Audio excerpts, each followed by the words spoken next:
Birleşmiş Milletler 57 üye devlete Suriye'de El Hol ve Roş kamplarında tutulan kendi vatandaşlarını ülkelerine geri getirme çağrısında bulundu.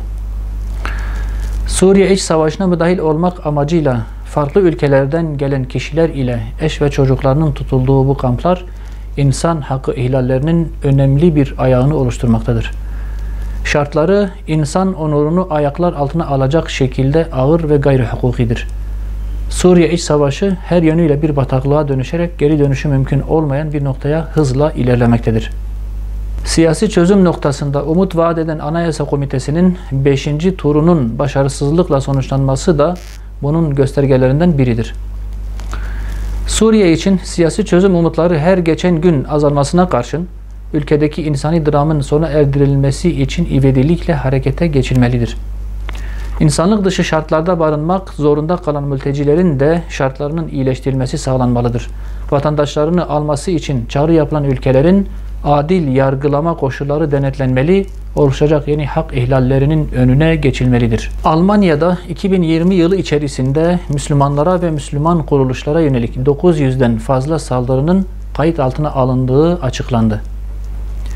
Her gün İslam karşıtı yeni saldırıların gerçekleştiği ülkede bugüne kadar saldırıları önleyici bir irade ortaya konulamamıştır. Avrupa'nın birçok ülkesinde Müslümanlar kötü muamele, asimilasyon ve saldırılara maruz kalırken bir taraftan da Müslümanların dini özgürlükleri kısıtlanmaya çalışılmaktadır. Son olarak Fransa'da İçişleri Bakanı Darmanin ile aşırı sağcı Le Pen'in İslam düşmanlığında yarışa girmeleri bunun kanıtıdır. İş başına gelen İslam düşmanı yönetimler Müslümanlara yönelik saldırıları körüklemenin yanı sıra yasal düzenlemelerle Avrupa İslam'ı oluşturmaya çalışmaktadırlar. Bu olumsuzluklara yasal tepkilerle engel olmaya çalışan Müslüman kuruluşlar ise yaptırımlara maruz bırakılmaktadır. İslam dünyası, dini özgürlükleri engellenen ve ırkçı saldırılara maruz kalan Avrupa'daki Müslümanları görmezden gelmekte, İslam düşmanı rejimlerle işbirliğine devam etmektedir.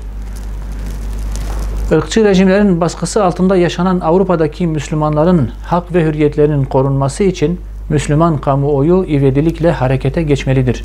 Aksi takdirde bu baskı ve haksızlıklar devlet politikalarına dönüşecek ve önü alınamaz boyutlara çıkacaktır.